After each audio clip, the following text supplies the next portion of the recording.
Boa noite. Boa noite. Bolsonaro concede condecoração a ministros, militares e guru do governo. Ordem de Rio Branco Gran Cruz, concedida a autoridades por mérito, equipara vice Hamilton Mourão a escritor Olavo de Carvalho.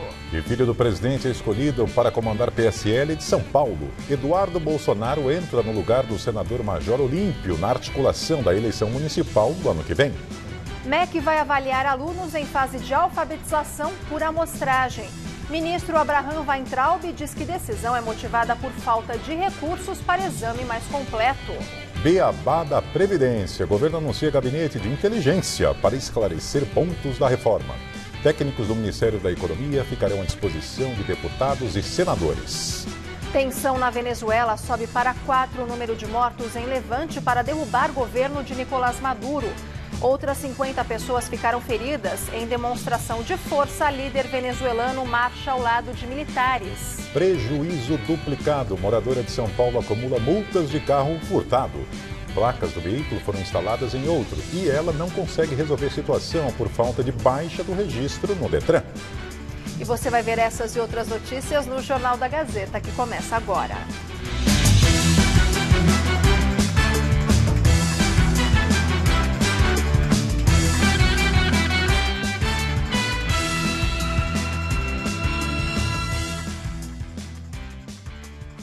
Dor de cabeça dupla. Além de arcar com o prejuízo por ter o carro furtado, uma moradora da Zona Oeste de São Paulo acumula dezenas de multas indevidas porque as placas foram instaladas em outro veículo. Pois é, além de estourar os pontos na carteira, ela reclama que não consegue regularizar a situação porque o Detran não deu a baixa definitiva no registro do carro.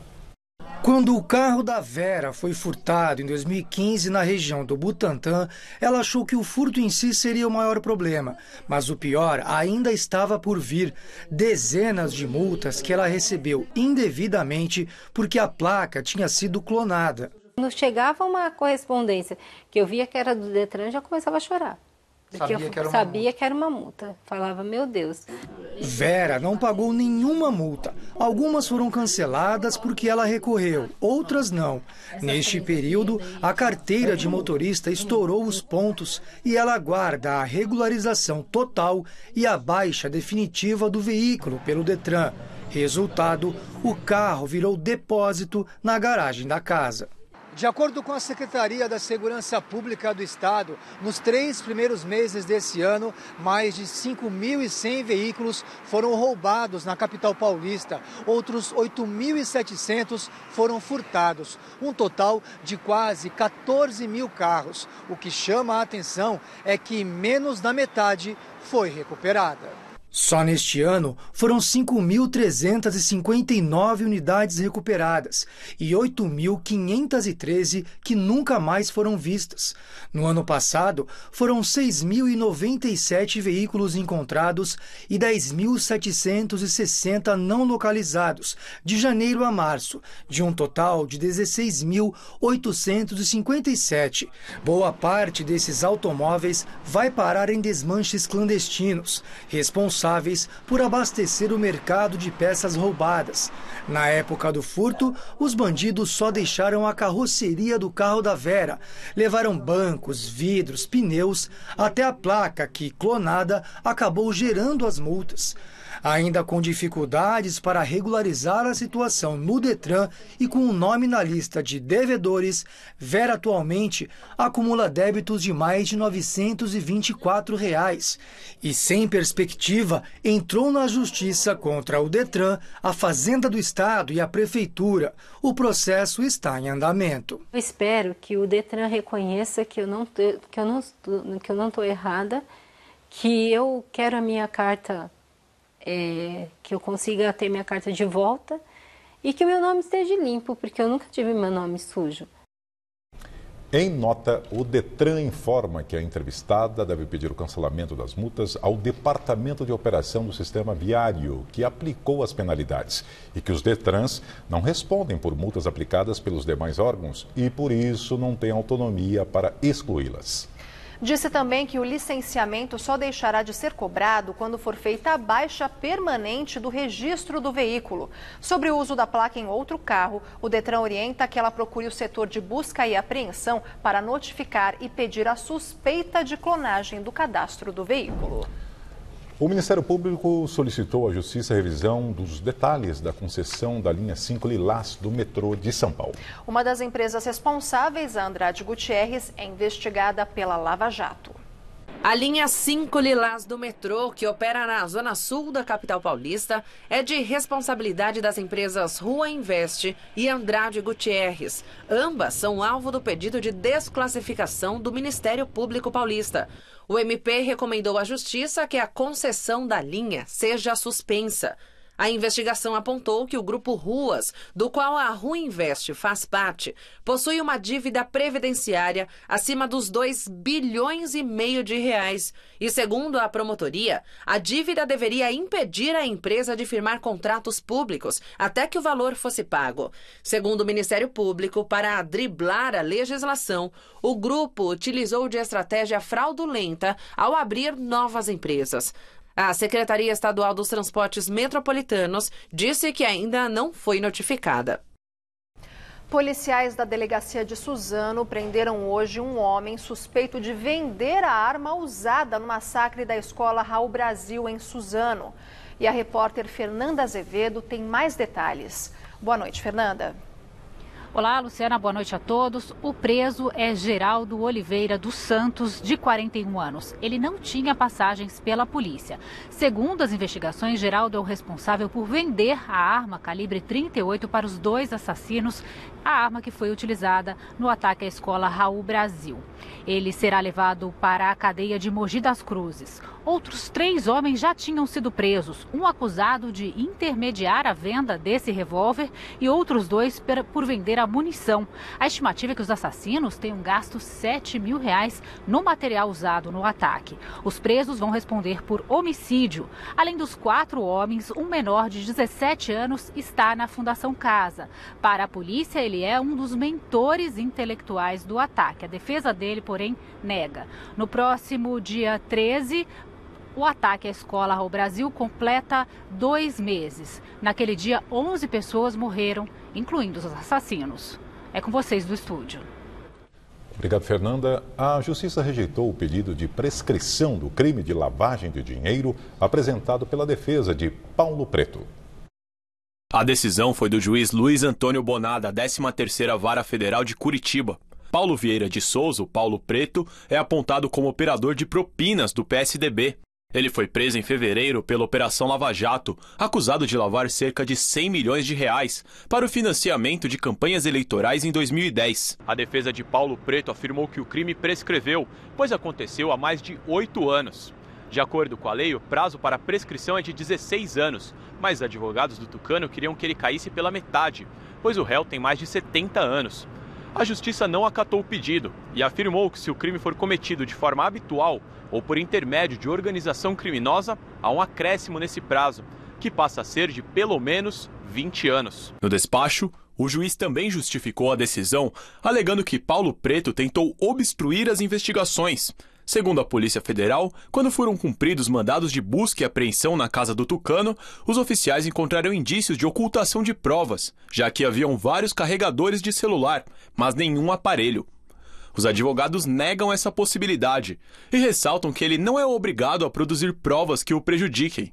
Ainda segundo o Ministério Público Federal, Paulo Preto mantinha um imóvel em São Paulo só para guardar dinheiro em espécie. Um dos operadores do esquema, Adir Assad, disse em sua delação à Lava Jato que o volume do dinheiro era tão grande que o Tucano colocava as notas para tomar sol, para que não embolorassem. Presidente do Tribunal de Justiça de Minas Gerais é suspeito de prestar favores ao ex-governador Fernando Pimentel, do PT. De acordo com o jornal Folha de São Paulo, o desembargador Nelson Messias de Moraes teria interferido em decisões de outros juízes para atender interesses do governo estadual mineiro, na época comandado por Fernando Pimentel. Em troca, o juiz teria conseguido nomear desembargadora uma advogada a quem ele é ligado. A Polícia Federal atribui a Messias as práticas de corrupção, tráfico de influência e exploração de prestígio, mas o Ministério Público discordou. Alegou que, no máximo, houve crimes de menor potencial ofensivo, como advocacia administrativa. O processo corre em sigilo no Superior Tribunal de Justiça. O desembargador nega qualquer irregularidade. O ex-governador Fernando Pimentel não se manifestou.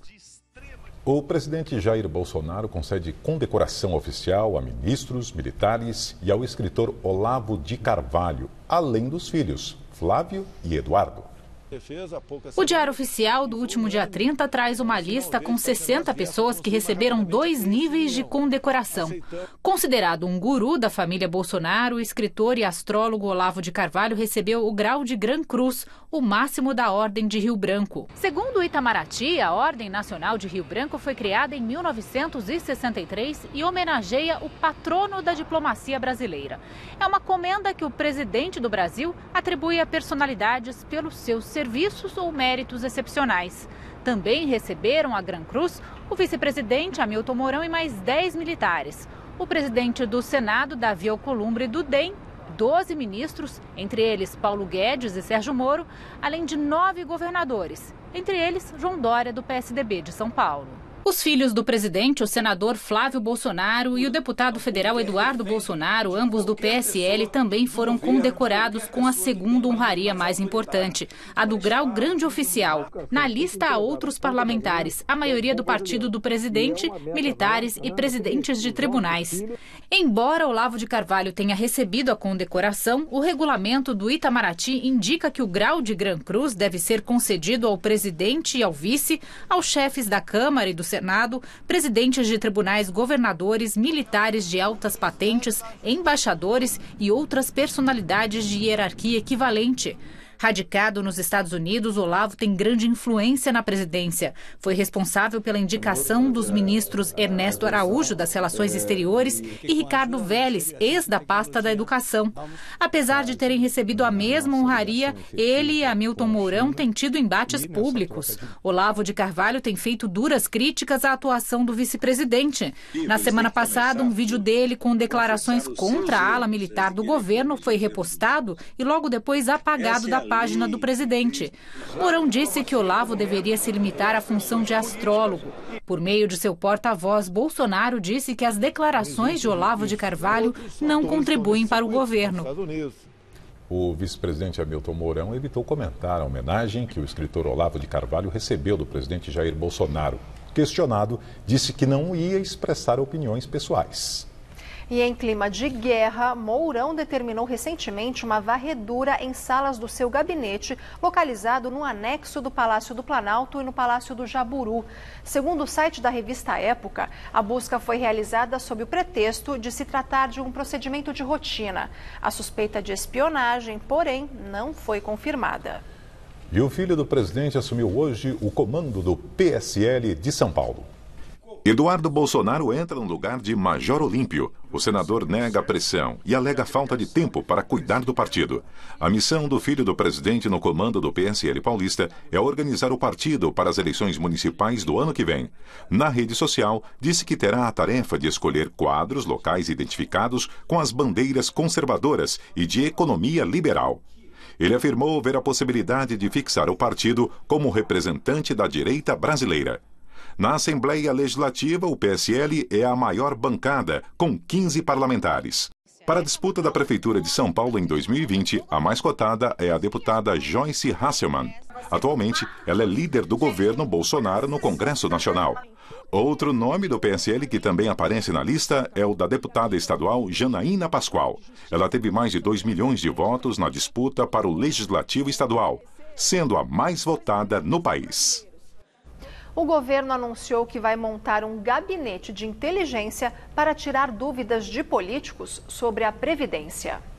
A informação foi dada pela líder do governo no Congresso, Joyce Hasselmann, do PSL de São Paulo. Segundo ela, técnicos do Ministério da Economia ficarão à disposição de deputados e senadores. O objetivo é municiar aliados com argumentos a favor da reforma. Um grupo aqui do Ministério da Economia à disposição para trabalhar durante todo o momento, dando informações aos parlamentares e explicando, tirando qualquer dúvida que possa haver em relação ao texto, inclusive por região, porque a gente sabe que em cada região o calo aperta num lugar diferente. Então o que nós queremos é dar toda a segurança para esse parlamentar poder explicar para o seu eleitor por que a nova Previdência é tão importante e por que ele trabalha pela nova Previdência. A líder disse que a reforma deve ser aprovada na Câmara ainda neste semestre. Ela afirmou que houve avanços significativos na articulação entre Executivo e Legislativo nas últimas semanas. A nossa preocupação é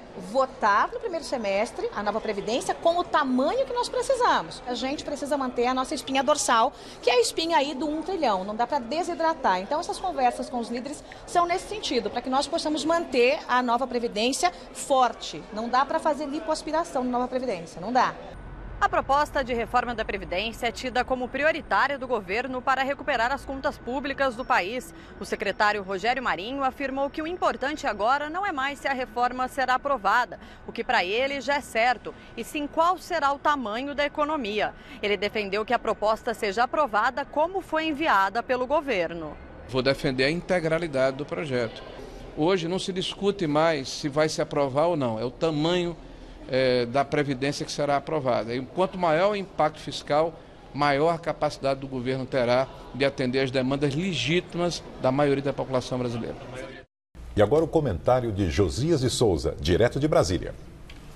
Há no Supremo Tribunal Federal ministros coçando a mão para libertar Lula da prisão. Adepto da política de celas abertas, Ricardo Lewandowski enxergou na segunda turma da corte uma janela de oportunidades. Presidente do colegiado, ele deve pautar nos próximos dias um julgamento que pode soltar todos os condenados pelo Tribunal Regional Federal da 4ª Região, o TRF4. Foi uma sentença desse tribunal que levou Lula para a cadeia. O pedido de libertação coletiva estava sendo julgado num plenário virtual, onde os ministros votam pelo computador, mas Lewandowski decidiu puxar a encrenca para uma sessão presencial. Há na segunda turma 5 ministros, além de Lewandowski, Carmen Lúcia, Edson Fachin, Gilmar Mendes e Celso de Mello. Eles agora terão de mostrar a cara na hora do voto. Na prática, o que está em discussão é, novamente, a regra que autorizou a prisão de larápios condenados em segunda instância. Trata-se de uma jurisprudência do próprio Supremo, afirmada e reafirmada 4 vezes pelo plenário da Corte, a última delas por 6 votos a 5. Alega-se que uma decisão do TRF4 tornou automáticas prisões que dependeriam de uma análise de cada processo. Nessa versão, o Supremo apenas autorizou, não obrigou a prisão na segunda instância. Ora, se está autorizado, por que desautorizar prisões como a de Lula antes mesmo de o Supremo julgar, num plenário cheio, diante das lentes da TV Justiça, as 3 ações que questionam as prisões em segunda instância? Certos ministros parecem decididos a conspirar contra a supremacia do Supremo. Mas convém não dizer isso em voz alta, sob pena de virar alvo do inquérito secreto que o Supremo abriu para investigar os ataques que sofre. Boa noite. O Instituto Nacional de Estudos e Pesquisas Educacionais, Anísio Teixeira, anunciou que o Ministério da Educação vai avaliar por amostragem alunos em fase de alfabetização no 2º ano do ensino fundamental. Os alunos do 2º ano do ensino fundamental deverão passar pelo Sistema de Avaliação da Educação Básica, o SAEB, por amostragem, ou seja, não serão todos os estudantes da faixa de ensino que precisarão fazer a prova. Uma portaria previa que só a partir de 2021 seria feita a medição de qualidade da alfabetização, mas ela foi revogada. Segundo o ministro da Educação, Abraham Weintraub, o motivo é financeiro, já que não haveria recursos para avaliar todos os alunos. O objetivo é fazer universal e fazer uma vez por ano. É isso que a gente está falando, gente. É importante. Assim, vocês vieram aqui talvez esperando polêmicas de outros assuntos. Mas é disso que a gente está falando. Fazer um exame universal, todas as crianças, a gente saber como elas estão indo, cada uma delas, pormenorizada, como é que é o desempenho dos professores. Isso é fundamental. Weintraub não especificou como será definido o grupo que será avaliado. Disse apenas que o governo vai aguardar dados do censo escolar para realizar a escolha. De acordo com a nova portaria, apenas uma amostra dos alunos do 9º ano do ensino fundamental responderá a perguntas de ciências humanas e da natureza. O restante continuará respondendo apenas perguntas de português e matemática. Antes, o sistema de avaliação era feito com o 5º e 9º anos do ensino fundamental e o 3º ano do ensino médio. As crianças em fase de alfabetização passavam por outro teste, a Avaliação Nacional de Alfabetização. Durante o governo de Michel Temer, essa avaliação foi incorporada ao SAEB. Um novo depoimento do ex-governador Sérgio Cabral levou o Ministério Público do Rio e o Poder Judiciário ao centro da Lava Jato no estado. Cabral confirmou que pagou propina, uma mesada de R$150 mil, ao ex-procurador-geral de Justiça, Cláudio Lopes. Ele citou nomes de outros integrantes do Ministério Público e de desembargadores. Lopes nega as acusações. Cabral está preso e já foi condenado a quase 200 anos de cadeia. A tragédia de Muzema. A polícia do Rio de Janeiro realizou hoje operação em vários pontos da cidade e em outros estados. Foram cumpridos mandados de busca e apreensão relacionados ao desabamento dos prédios ocorrido em 12 de abril, na zona oeste da capital fluminense, quando 24 pessoas morreram. Na Associação de Moradores de Muzema, os agentes encontraram registros de venda de imóveis rasgados com os nomes de alguns dos foragidos. 3 suspeitos que já possuem mandados de prisão em aberto são apontados como responsáveis pela construção e comercialização dos edifícios. As investigações revelaram que os prédios foram erguidos por milicianos que controlam a Muzema e que o grupo também teria erguido edifícios em outras cidades do Rio e nos estados da Paraíba e Pernambuco. Em Minas Gerais, engenheiros da empresa alemã TÜV-SÜD ficaram em silêncio na sessão da CPI de Brumadinho. O impacto ambiental causado pela lama de rejeitos de minério preocupa pesquisadores que alertam sobre a morte e a deformação de animais. Nesta quinta-feira, engenheiros da empresa alemã de certificações TÜV-SÜD ficaram em silêncio na Assembleia Legislativa de Minas Gerais durante a CPI que investiga as causas e as responsabilidades da tragédia em Brumadinho. No local do desastre, as buscas continuam. Até o momento, 40 pessoas permanecem desaparecidas. 232 morreram. Pesquisadores do Rio de Janeiro e de São Paulo concluíram parte de uma investigação sobre os danos ambientais em Brumadinho após o rompimento da barragem da Vale em 25 de janeiro. Segundo os especialistas, a lama de rejeitos de minério pode ter causado a morte e anomalias em embriões de peixes. A longo prazo, os efeitos podem causar consequências à saúde humana e também animal. O estudo revelou que, mesmo após ser diluída mais de 6.000 vezes, a lama coletada 5 dias após a tragédia foi capaz de matar e provocar defeitos graves nos peixes. E o cinema Belas Artes, que fica na Rua da Consolação, bem próximo à Avenida Paulista, ganhou um novo patrocinador. O anúncio foi realizado nesta quinta-feira por André Sturme, diretor do local e ex-secretário de Cultura da cidade de São Paulo. Sturme não revelou o valor do contrato, mas explicou que é maior que o anterior, firmado com a Caixa Econômica Federal. Agora o acordo vale por 5 anos. Com o novo patrocinador, o endereço passa a se chamar Petra Belas Artes. A cervejaria pertence ao Grupo Petrópolis, dono, por exemplo, da cerveja Itaipava. O Grupo Petrópolis é investigado na Lava Jato, mas nega qualquer irregularidade. Em fevereiro, uma pesquisa do Instituto Datafolha revelou que o Cine Belas Artes foi eleito como o melhor cinema de rua da capital, com a melhor programação alternativa da cidade. Aumentou em mais de 100% a quantidade de roubos e furtos de cães na cidade de São Paulo. Os dados da Secretaria de Segurança Pública do Estado foram baseados nos registros de boletim de ocorrência. Nos crimes contra os cães, em 2017, foram 65 casos de roubos e furtos, contra 137 no ano passado, aumento superior a 110%. Ainda segundo o governo, a maioria dos casos aconteceu dentro de casa. Foram 53 vezes, seja durante assaltos à residência ou em ações especializadas neste tipo de crime. O principal alvo são os cães de raça, que podem custar, em média, até R$10 mil. Os casos na rua ou dentro de carros passou de 15 para 49, alta de 227%. O primeiro dia útil do mês de maio foi bastante ensolarado na cidade de São Paulo, com a temperatura passando dos 28 graus. E a Tássia Sena conta pra gente como fica o tempo amanhã.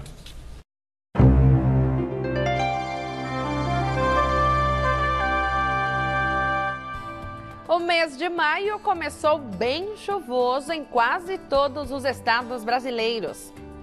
Só nas últimas 24 horas, choveu entre forte e moderado em todas as capitais do Centro-Oeste, inclusive em Brasília. Influência do fluxo de vento da região amazônica, que leva umidade e calor para o interior do país. Daí, as condições de chuva continuam. Tempo firme e aberto só no Nordeste. Aliás, em Aracaju, só há possibilidade de chuva devido ao calor intenso de 32 graus. Esquenta ainda mais em Boa Vista, fazendo 35. E nestas outras capitais, pode chover forte a qualquer hora, principalmente em Porto Alegre. A partir de amanhã, aumenta a probabilidade de chuvas intensas no interior do estado de São Paulo. Há previsão de chuva isolada em todas as regiões a partir da tarde, mas é no oeste paulista que há, inclusive, alerta para temporais. Mesmo assim, faz 32 graus em Votuporanga. Pode chover amanhã à tarde na Grande São Paulo. É a mesma previsão para a capital, mas por aqui a chuva cai de forma isolada e não deve provocar grandes transtornos. Sexta-feira com máxima de 29. No sábado também faz 29, mas o tempo deve ficar firme e ensolarado. Só no domingo que voltam as condições de pancadas rápidas à tarde.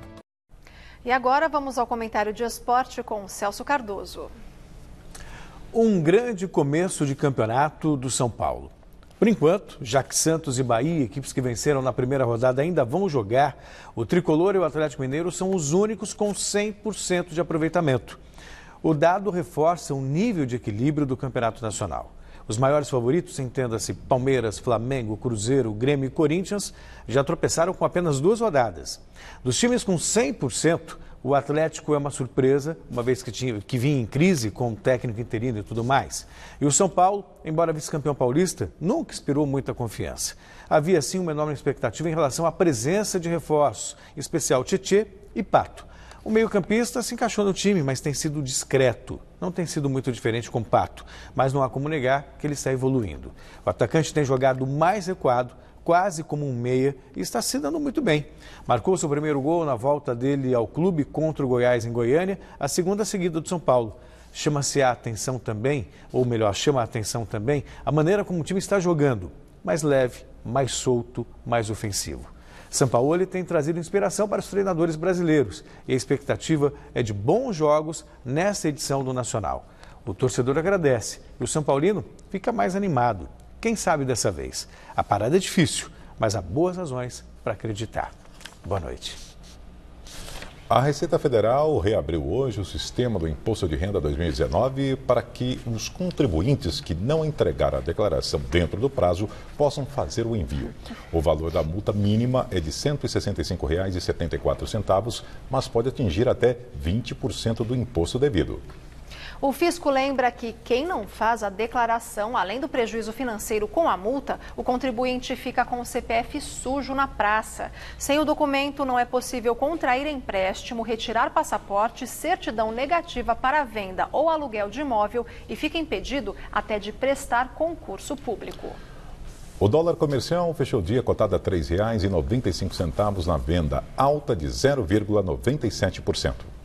O Ibovespa da Bolsa de Valores B3 fechou o pregão em baixa de 0,86% aos 95.528 pontos. O faturamento da indústria caiu 6,3% de fevereiro para março, já descontados os fatores sazonais. De acordo com os indicadores da CNI, a Confederação Nacional da Indústria, também houve queda de 1,5% nas horas trabalhadas e de 0,9 ponto percentual no uso da capacidade instalada. E agora vamos ao comentário de economia com Denise Campos de Toledo. Os dados divulgados pela CNI mostram toda a dificuldade que a indústria vem tendo para entrar numa trajetória mais contínua de recuperação. Desde a greve dos caminhoneiros no ano passado, o setor tem registrado altos e baixos. A greve interrompeu um ciclo mais positivo, com as dificuldades de transporte de insumos e dos produtos acabados. Várias empresas tiveram de interromper a produção. Na verdade, toda a economia tem passado por um processo semelhante. Se fala muito agora no adiamento de decisões, de investimentos, pela expectativa de aprovação da reforma da Previdência e do ajuste das finanças públicas. Mas as dificuldades vão além disso. O consumo mantém um ritmo de expansão irregular e abaixo do esperado, em boa parte pelo desemprego elevado, o aumento da informalidade e endividamento ainda alto da população. Alguns segmentos da indústria ainda sofrem com a crise na Argentina, que reduziu as compras de produtos brasileiros, especialmente automóveis. Mas aí também pesa a baixa competitividade, que tem feito a produção nacional perder espaço para os importados, também no âmbito doméstico. Movimentos de um mês para outro podem ser pontuais, mas o faturamento, por exemplo, caiu 4,1% no primeiro trimestre em relação ao último de 2018. A utilização da capacidade instalada recuou 0,3 ponto percentual. Esse último dado mostra que a indústria está operando abaixo do que é capaz e ainda tem estoques elevados. Portanto, pode retomar a atividade sem a necessidade de mais investimentos, a não ser que haja intenção de incorporar novas técnicas, modernizar a produção, o que sempre é importante, mas acaba ficando de lado quando a situação não é das melhores. O que afeta também o emprego, que cresceu apenas 0,1% no trimestre, emprego industrial, com queda de 0,8% na massa real de salários e de 1,5% no rendimento médio. É o retrato de um dos setores que tem maior impacto no PIB. E lembrando que a Denise volta logo mais com a entrevista do dia para falar sobre a nova lei de incentivo à cultura. Na Venezuela, subiu para 4 o número de mortos durante o levante que tentou tirar o líder Nicolás Maduro do poder. As vítimas teriam sido baleadas. Outras 50 pessoas ficaram feridas. E para demonstrar controle da situação, Maduro apareceu hoje ao lado de militares e chamou o opositor Juan Guaidó de fantoche dos Estados Unidos. Já Guaidó disse em entrevista ao jornal Folha de São Paulo que uma intervenção militar no país é a última opção e que o processo para tirar o líder chavista do poder será longo. Digamos sempre, leales sempre! Em imagens transmitidas hoje pela TV estatal, Nicolás Maduro apareceu discursando para cerca de 4.500 militares e depois marchando ao lado deles pelas ruas de Caracas. Segundo Maduro, a marcha é para reafirmar a absoluta lealdade do exército ao seu governo. Ele também disse que ódio e mentiras não vão quebrar a disciplina e o patriotismo do exército e que vão lutar para aniquilar traidores que se vendem pelos dólares de Washington. Juan Guaidó também discursou nas ruas da capital. Ele admitiu que os esforços para tentar tirar Nicolás Maduro do poder não foram suficientes, mas que civis devem insistir nos protestos até derrubá-lo. A Corte da Venezuela ordenou hoje a prisão do opositor Leopoldo López. Ele cumpria a pena domiciliar quando foi solto por militares rebeldes na terça-feira. Ele se refugiou na Embaixada da Espanha em Caracas. Segundo a mulher de López, a casa da família foi invadida e roubada por forças leais a Nicolás Maduro. E, segundo dados divulgados hoje pela ONG Observatório Venezuelano de Conflito Social, desde o início do ano, 57 pessoas morreram em manifestações contra o governo Maduro. E por causa dos confrontos, praticamente dobrou o número de venezuelanos que chegaram ao Brasil pela fronteira com Roraima. Segundo o governo do estado, a média era de 450 por dia e chegou a 848 na última terça. O governo Bolsonaro enviou 224 milhões de reais para o acolhimento desses venezuelanos. Nos Estados Unidos, o Partido Democrata pressiona o secretário de Justiça e procurador-geral William Barr a depor na Câmara dos Deputados sobre o caso da interferência russa nas eleições de 2016, que elegeram o republicano Donald Trump. A tensão aumentou quando William Barr se recusou a depor hoje numa audiência na Câmara dos Deputados, de maioria democrata, que faz oposição ao presidente Trump. Segundo o procurador-geral, a recusa é por um desentendimento com o presidente do colegiado. Parlamentares democratas estudam intimar judicialmente William Barr a depor. Barr defendeu o relatório feito por Robert Mueller, que, apesar de detalhar várias tentativas de Trump de obstruir as investigações, isentou o presidente de ter conspirado junto aos russos para influenciar e vencer as últimas eleições. O Parlamento do Reino Unido aprovou hoje uma declaração de emergência climática no país. A votação aprovada por unanimidade no parlamento é simbólica, pois não prevê nenhuma medida automática, mas estimula a criação e aplicação de leis de proteção ambiental, principalmente para conter as taxas de emissão de gás, como o dióxido de carbono. Segundo os parlamentares, o tema é urgente e medidas rápidas e dramáticas precisam ser tomadas agora, antes que a crise climática saia de controle. O principal objetivo é reduzir em 45% a emissão de gases até 2030, até chegar a zero em 2050. O parlamento ainda alerta que as mudanças climáticas afetam a produção de alimentos, o volume da água, além de trazer problemas de saúde pública. Em abril, Londres foi a primeira cidade do mundo a cobrar pedágio para veículos antigos, para conter a poluição do ar. O Papa Francisco foi acusado de heresia por um grupo de 19 sacerdotes ultraconservadores da Igreja Católica. Heresia é a mais grave acusação que pode ser dada a um membro da Igreja e foi feita em uma carta aberta enviada ao Colégio dos Bispos da Igreja Católica.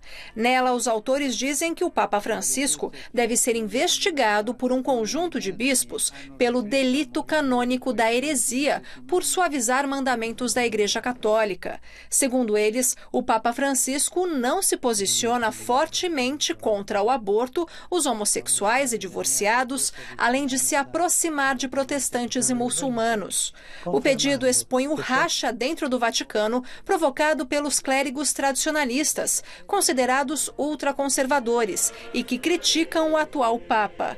O Vaticano ainda não se posicionou oficialmente sobre o caso. E a seguir, na entrevista do dia com Denise Campos de Toledo, uma discussão sobre a nova lei de incentivo à cultura. A gente volta já já.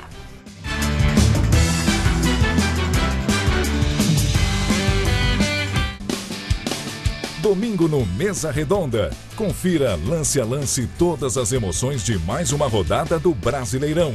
E se o futebol é arte, é também filosofia. E o nosso time bate um bolão com o filósofo Mário Sérgio Cortella, torcedor do Santos. É o Mesa Redonda, neste domingo, 21h. As lojas estão abastecidas. Esquenta de inverno, veste casa. Manta casal microfibra apenas R$ 29,99 cada. Só R$ 29,99. Porta travesseiro impermeável e outros modelos por apenas R$ 12,99 cada. É só R$ 12,99. Esquenta de inverno, veste casa. É só amanhã.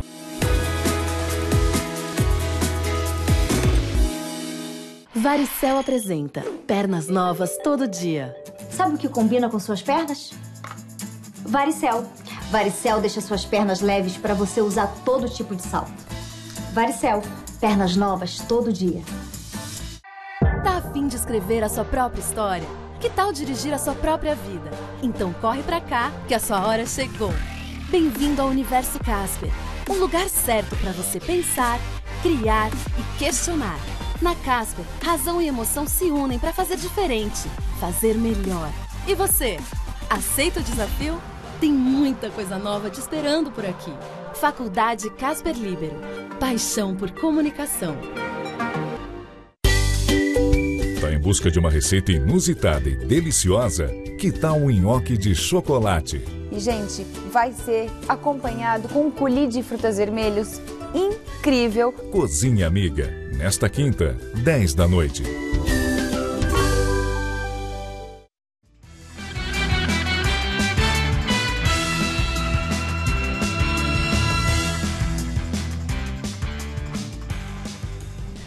voltamos agora com a entrevista do dia com Denise Campos de Toledo.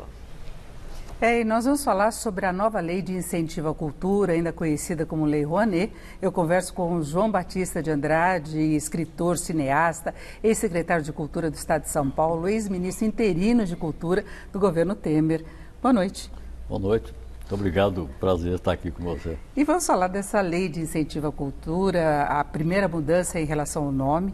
Não é? O atual governo não gostava dessa ideia da Lei Rouanet.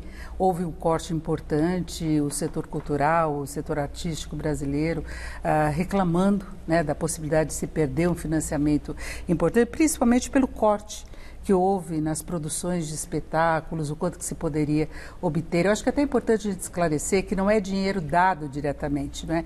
É um incentivo, a empresa que financia pode ter depois o abatimento do imposto a pagar. Sua avaliação em relação a essas mudanças? Olha, primeiro é o seguinte, o mundo da cultura hoje parece que é o alvo, tem uma bala de prata aí tal, procurando a gente.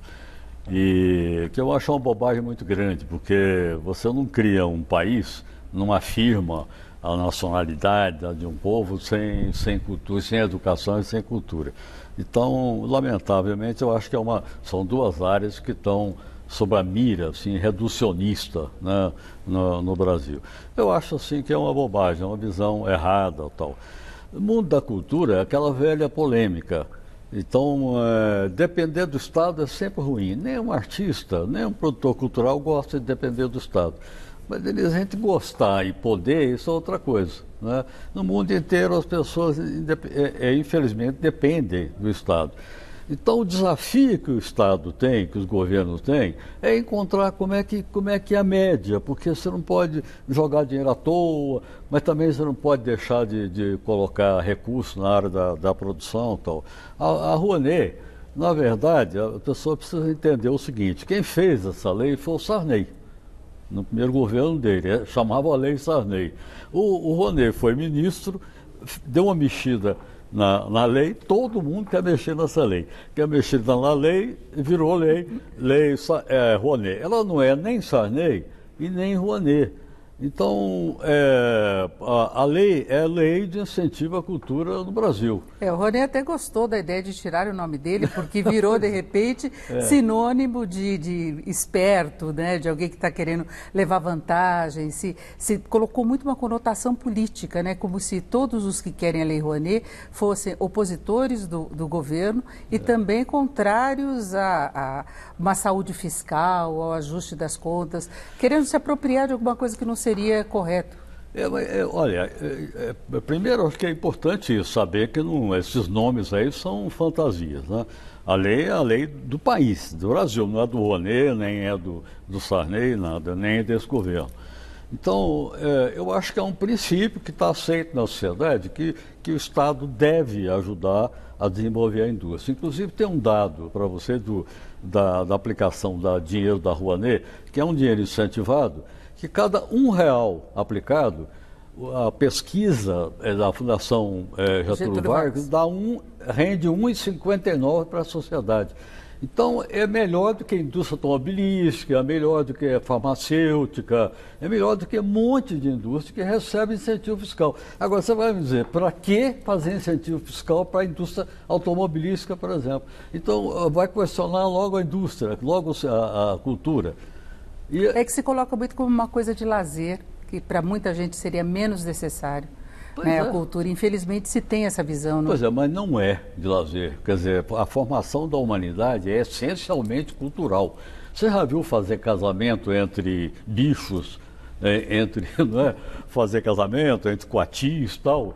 Você já viu pedir namoro e pedir noiva em casamento entre os animais selvagens e tal? Não existe isso. Toda a formação da humanidade é essencialmente cultural. Ora, a gente tem que cuidar da cultura. E gera emprego, né? Gera atividade também. Gera atividade, gera muito emprego. A área de cultura é uma das que mais gera emprego e que devolve para a sociedade. Então, o problema é o assodamento. Eu falei que todo mundo quer mexer na Lei Rouanet. Então, por quê? Porque bastante dinheiro. E claro que quando cada vez tem mais gente querendo, que é um sinal interessante, tem mais gente querendo fazer um livro, um espetáculo, um teatro, um filme de curta-metragem ou um documentário, que é o que a lei pode fazer. Não pode fazer filme de longa-metragem comercial. Isso aí tem a lei específica, né? A lei do audiovisual. Então, é preciso saber que isso é positivo para a sociedade, não está custando nada. É incentivo. Quantas empresas, eu citei a indústria automobilística, quantas empresas e o agronegócio, a quantidade de incentivo que tem, e não pode ter 1%, 0,1% de incentivo para a cultura. Agora, qual seria o efeito prático dessas mudanças que foram colocadas? Porque o governo até voltou atrás um pouco, quando percebeu que poderia comprometer a manutenção de museus, grandes exposições, mas essa redução, em princípio, de 60 para 1 milhão da possibilidade do incentivo, causa um dano efetivo no setor? Olha, causa, porque é um tiro às cegas. Você não sabe em quem que você está atirando. Porque o governo tem 3 meses. Essas pessoas nunca fizeram pesquisa sobre a influência da Rouanet na produção cultural. Então, um tiro, você fecha o olho e atira. Você não sabe quem que você está matando. Então, acalma. Agora, esse negócio de todo mundo querer, porque ela está sempre na mídia. Então, todo mundo quer mexer na Rouanet. Então, calma. Ouvir os artistas, reunir. Tudo bem ter o ponto de vista do Estado, do governo e tal, mas fazer uma coisa com calma para entender melhor, porque senão você joga água suja com o bebê dentro, como já foi feito tantas vezes. E é preciso dizer que o mundo cultural brasileiro, e não é só o cinema, mas o cinema sofre muito isso, viram ciclos. Tem um ciclo do teatro, aí acaba. Aí tem um ciclo de cinema, daqui a pouco acaba. Cria outro ciclo de cinema, acaba também. Por que acaba? Porque vai dando certo. Aí vem aquela polêmica que não precisa, tal, acaba. O que acontece sistematicamente? Quando acaba, aí anos para recuperar aquilo que tinha feito. Olha, nos anos 70 e 80, tinha a Embrafilme. Nós todos queríamos mudar aquilo. Mas nós chegamos a ter 140 dias por ano de ocupação do mercado. 140%, 40 dias por ano, dá mais de 30%. Pois é, a média latino-americana não chega a 10% de ocupação. O que aconteceu? Fecharam a Embrafilme sem saber o que fazer depois. E muita Aí gente, acabou o cinema. E muita gente cita até como exemplo esses outros ciclos, como no momento em que houve independência financeira que não precisava da Lei Rouanet. Mas acabou. Né? Então não é exemplo a ser citado, porque não deu certo exatamente porque houve mudanças mal planejadas. Né? Elis, olha, você viu esse negócio, essa coisa da igreja da Notre Dame, né? Até brasileiro mandou milhões para lá e tal, né? Aqui no Brasil é uma formação completamente diferente. O empresariado, as pessoas ricas, tal, milionários, não têm tradição e não fazem isso. Porque desde a monarquia, a cultura é coisa do Estado. Então você fala, não, nós vamos tirar, e acaba com o incentivo, acaba tudo. O Museu Nacional não teve nada, e é cultura também. A cultura é uma coisa muito ampla, não é? E necessária. Aqui na reforma do Museu do Ipiranga, por exemplo, o Estado de São Paulo quer contar com a Lei Rouanet para ter financiamento. Pois é, senão fica 20 anos aí para poder restaurar aquilo lá. Né? Então, há uma certa incompreensão do papel da cultura, em primeiro lugar, e eu acho também que tem que juntar isso com a incompreensão com o processo educacional. Vai perguntar lá para a Coreia do Sul como é que eles passaram de zero para um país super desenvolvido, uma capacidade enorme, né, de tal, porque eles falavam, primeiro, educação, cultura, educação, cultura, educação, cultura. Eles investiram assim brutalmente e de repente o país estava pronto para explodir, né? Então, eu acho que os governos precisam fazer uma outra coisa, não misturar cultura com ideologia. No mundo da cultura tem todas as ideologias. Eu tenho cheio de colegas de cineasta que votam no Bolsonaro, tem outros que votam no Haddad, tem outros que votam no não sei quem mais e tal. Então, não tem nada a ver agora. Mas a Lei Rouanet ficou muito com esse tom político, né? de oposição, de aversão, com uma memória, por exemplo, de grandes artistas aí mais conhecidos que apoiavam o ex-presidente Lula, que apoiaram o Fernando Haddad. Então fica meio que uma guerra ideológica, né? É uma parte pequena do mundo de produção cultural. E tinha que Só se que eles separar têm isso, prestígio, né? sem nome. Mas escuta, você tem artistas e intelectuais tal que ganham nome porque pensam bem, porque fazem boa arte. Será que não é o caso de ouvir um pouco essas pessoas? No mundo inteiro a gente preza aqueles que nos ajudaram a pensar. Agora aqui você não quer que as pessoas pensem. Então nós vamos para o passado, daqui a pouco a gente está voltando 1000 anos atrás, né? É uma regressão assim violenta. Agora poderia ter uma seletividade maior dos projetos, né, de financiamento. Uma das ordens, por exemplo, foi de revisão das estatais, dos bancos, a Petrobras suspendendo muitos projetos que eles tinham na área cultural, que se gastava demais e algumas coisas não eram justificáveis. Agora poderia haver essa revisão sem esse corte de valor? Não, pois é, crítica é sempre importante. Quando tem dinheiro do Estado, você acha que está errado alguma coisa ou outra, tudo bem, vai trabalhar em cima. Mas a primeira coisa é entender. É entender o que acontece e por que tem essa discrepância. Por que você está achando que está exagero. Às vezes é exagero mesmo, isso é normal. Agora, o governo tem que corrigir isso e não destruir. É o que eu falo, não jogar a água do banho com o bebê dentro, jogar fora. Agora, além da Lei Rouanet, teve problema com a Ancine também, que travou, tem uma investigação em relação aos processos. Depois a Justiça disse que não tinha determinado a interrupção da liberação dos recursos para projetos já em andamento. Então é a cultura perdendo espaço em várias frentes ao mesmo tempo, né? Olha, se perguntar a minha opinião, eu acho que não devia cortar, mas eu vou dizer, quando o governo faz isso, cria um pânico entre os funcionários, os diretores, um pânico, porque você se sente ameaçado. Daqui a pouco você sai daí e está processado porque assinou e tal. Então, também dá para justificar um pouco. Eu acho que não precisava, mas eu até entendo. Agora, a questão de prestação de contas é uma coisa importante para o público entender. Da Rouanet, no Ministério da Cultura, quando eu estava lá, eu peguei aquilo com 20 mil prestações de conta atrasadas, 20 mil. Então, o que acontece? Você vai aprovar um projeto de uma empresa, eventualmente, que está entre esses 20 mil e, eventualmente, com problema. Mas aí é negligência. Não, pois é, mas você não sabe, não tem como prestar conta. Então, o Estado tinha que entrar num acordo, junto com o Tribunal de Contas, e dizer o seguinte: como simplificar esse processo, sabendo que é cultura é obra pronta. Se você fala, olha, eu vou fazer uma exposição, ela vai custar 1 milhão, então você avalia tal. Não, está correto, é 1 milhão, obra pronta, vai lá, está pronta e aprova. Então, eu sou favorável a simplificar muito agora, e que de vez em quando dê incerto, para todo mundo saber que a qualquer momento ele pode cair na incerta. Porque não tem condição. Agora, João, como é que você vê a cultura, a produção cultural, a produção artística do Brasil com essas condições que foram colocadas agora, que é a realidade com a qual o setor vai ter de lidar? Olha, eu acho que a produção artística está assim, indo para o caos, se o governo não recuar dessa pressão sobre as fontes de financiamento. Porque aí, falar em cinema, Festival Latino-Americano de São Paulo, que é importante, é o maior festival latino-americano. A Mostra de Cinema, beleza de Mostra de Cinema de São Paulo. O Festival do Rio, que é uma beleza de festival internacional, tudo. O Festival de Gramado, o Festival de Brasília, todos dependem e sempre dependeram desses apoios, como a Petrobras e tal, né?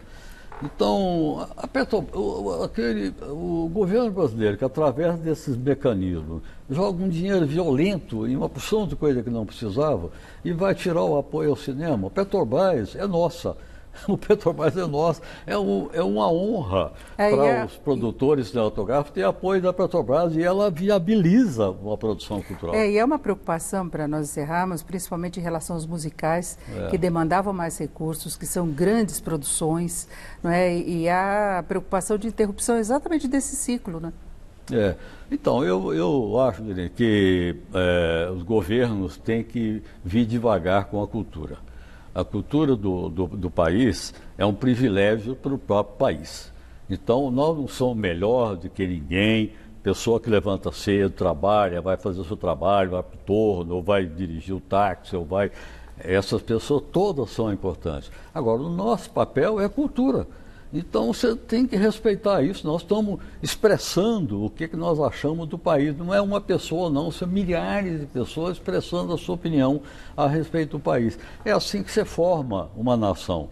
Não é com repressão, com ameaça e também com tirar o leite, né? E deixar o bebê morrer de fome. Não é assim que se faz cultura em lugar nenhum do mundo. E agora, bem rapidamente, uma das justificativas do governo é estimular os artistas iniciantes, as regiões que têm menos apoio. Por aí pode haver algum resultado? Então, as pessoas precisam entender. Quando se trata de incentivo fiscal, é difícil você falar de uma empresa de São Paulo que ela tem que aplicar lá no estado do Nordeste. Essa é uma falha, é um buraco ali na Lei Rouanet. Só que eles esquecem que a lei de incentivo, ela tem o incentivo fiscal, tem um Fundo Nacional de Cultura e tem um FICART, que é para empresários investir em cultura. Cadê o Fundo Nacional de Cultura? Eu vou dizer, quando eu estava lá, ele era reduzido a zero. Não tinha nada, nem um centavo. Porque o dinheiro que tinha era como é que chama? Ele segura, o governo segura para usar em outras coisas. E a outra coisa é o seguinte, a loteria tem um percentual de 3% da arrecadação bruta da loteria que deveria ir para o Fundo Nacional de Cultura. E aí não vai... quase 300 milhões. Você já viu esse dinheiro? Não tem a destinação correta, né? Nem eu. Bom, foi ótima a nossa conversa. Eu falei com o João Batista de Andrade, escritor, cineasta, ex-secretário da Cultura do Estado de São Paulo e ex-ministro interino da Cultura. Muito obrigada. Então, obrigado a você pela oportunidade. Com vocês. E o Jornal da Gazeta termina aqui. A edição de hoje pode ser vista em nosso site. A gente volta a se encontrar amanhã às 7 da noite. Uma ótima noite para você. Até amanhã. Até amanhã.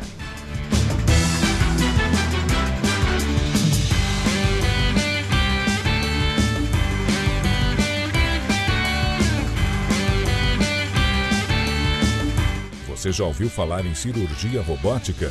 Descubra mais sobre esse assunto no Dia Azuca desta sexta, meio-dia.